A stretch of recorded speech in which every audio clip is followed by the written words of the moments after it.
yang mungkin akan dikenakan pada masa depan. Itu pun untuk mengurangkan kesesakan lalu lintas.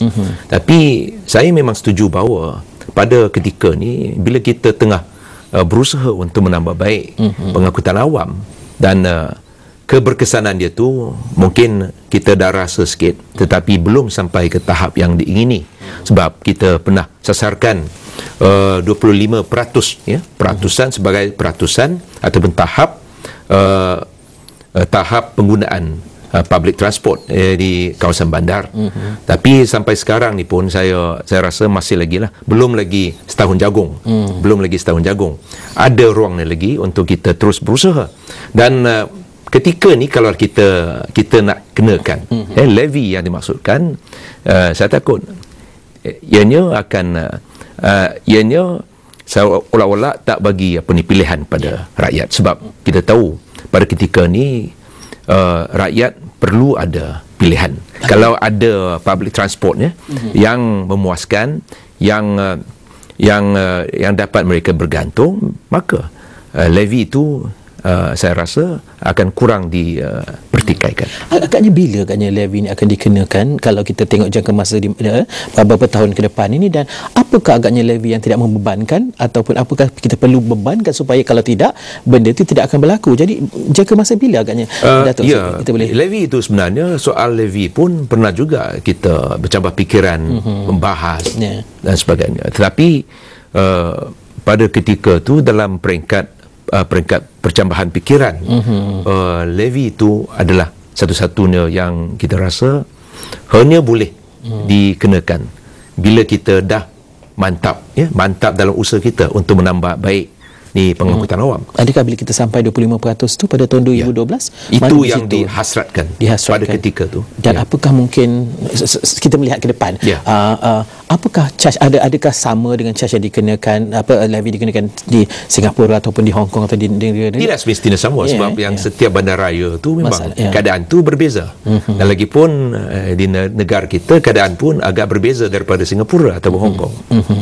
Okey, Datuk Seri, kita berhenti sebentar. Bila kita kembali nanti, boleh kita cerita tentang Suruhanjaya Pengangkutan Awam Darat, kerana bagaimana penambahbaikan boleh ada dengan adanya Suruhanjaya ini. Kita berhenti dulu, tak kembali selepas ini.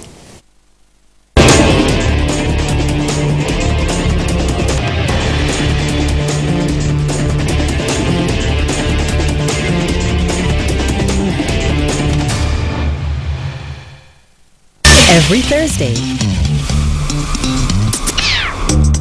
Are you a property virgin? Or considering moving on to a fixer-upper? Does inspired house design turn you on? Looking to improve your home with delightful interior decor? Come with Syed Paradino Omar and Linawati Adnan as they help you search for your dream home and how to do it up as well. On In Realty, every Thursday, 9:30 p.m. on Astro Awani.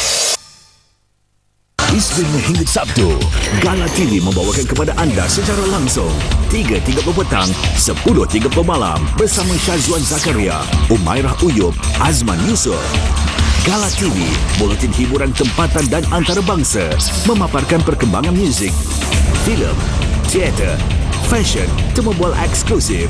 Gala TV, Isnin hingga Sabtu, 3.30 petang, 10.30 malam di Astro Awani, berita segenap dimensi.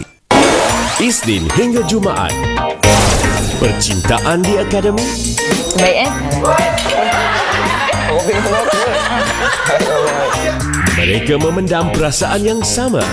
Adakah tenaga pengajar menyedari keadaan ini?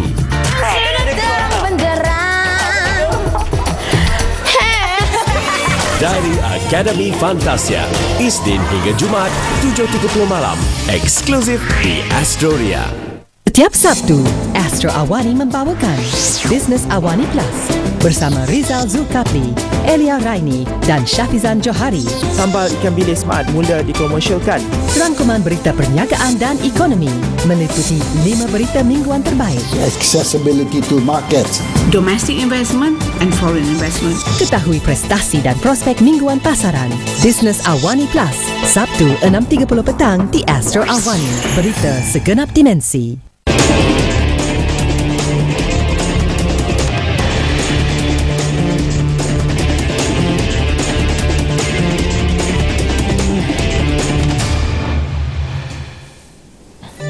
rasa puas hati lah sebab dia datang pun on time kan, dan dia punya train pun okey lah, tempat duduk dia selesa, pengumuman dia okey, hari ramai orang kan, dia akan tambah train lah, tambah train. So far yang saya naik kereta api komuter ni memang bagus. Tengah kawasan tu mungkin pengangkutan LRT tu jauh. Contohnya macam Damansara kan, PKM memang tak masuk ke Damansara, jadi orang tak dapat menggunakan pengangkutan awam tu. Contohnya yang berada terdekat sekali Kelana Jaya, perlu lebih luas lah di kawasan yang residential area yang tak ada pengangkutan ERL yang dekat. Jadi sekurang-kurangnya kuranglah orang menggunakan kereta kan. Jadi dia lebih menepati kehendak tujuan kita ada pengangkutan awam itulah. Saya rasa mungkin maksudnya LRT bukan ERL kot. Tapi tak mengapa. Soalan saya seterusnya, Datuk Seri, bagaimana kita kalau kita ambil contoh Singapura lah contohnya ya, dalam dia punya land transport authority ya, LTA tu, dia dalam tu dia ada pemaju perumahan, housing development board dia kat dalam tu dan sebagainya. Jadi kalau dia nak buat sesuatu itu, maka agak senang. Dia kan kata okey, kalau nak buat rumah kat sini, okey akan ada bas atas sini. Jadi maknanya keputusan tu dibuat oleh pengerusi dia, chairman dia.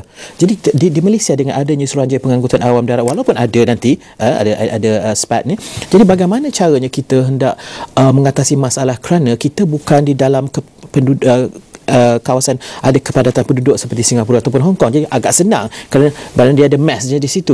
Jadi kita bagaimana pula kalau kita ada kawasan perumahan yang jauh dan sebagainya. Jadi bagaimana cara kita nak menyelesaikan masalah ni? Ya, sebenarnya keadaan kita di sini agak berbeza ya. Seperti mana yang saya sebutkan tadi. Tapi kalau kita betul-betul kita letakkan syarat ya, syarat ataupun SOP kita, Standard Operating Procedure, yang tertentu ya, untuk menentukan setakat mana kita nak pastikan bahawa accessibility itu ada, ya, supaya apa yang dibangkitkan oleh orang ramai seperti apa yang kita nampak tadi itu tak timbul ya. Setahu saya ada, bukan tak ada, ada syarat sebegini ya, umpamanya kalaulah dalam lingkungan sejari 400 meter ya, kalau dalam lingkungan tu kita wujudkan satu stesen ataupun satu perhentian bas, sekurang-kurangnya perhentian bas, itu pun satu cara. Tetapi yang kita nak pastikan bahawa ianya adalah dalam kawasan perumahan, khasnya kawasan perumahan yang padat penduduknya, density penduduknya. Itu pun satu cara juga. Tidak semestinya kita ikut bulat-bulat ya cara orang lain. Sebab di sini misalnya di Malaysia, keadaan di Lembah Kelang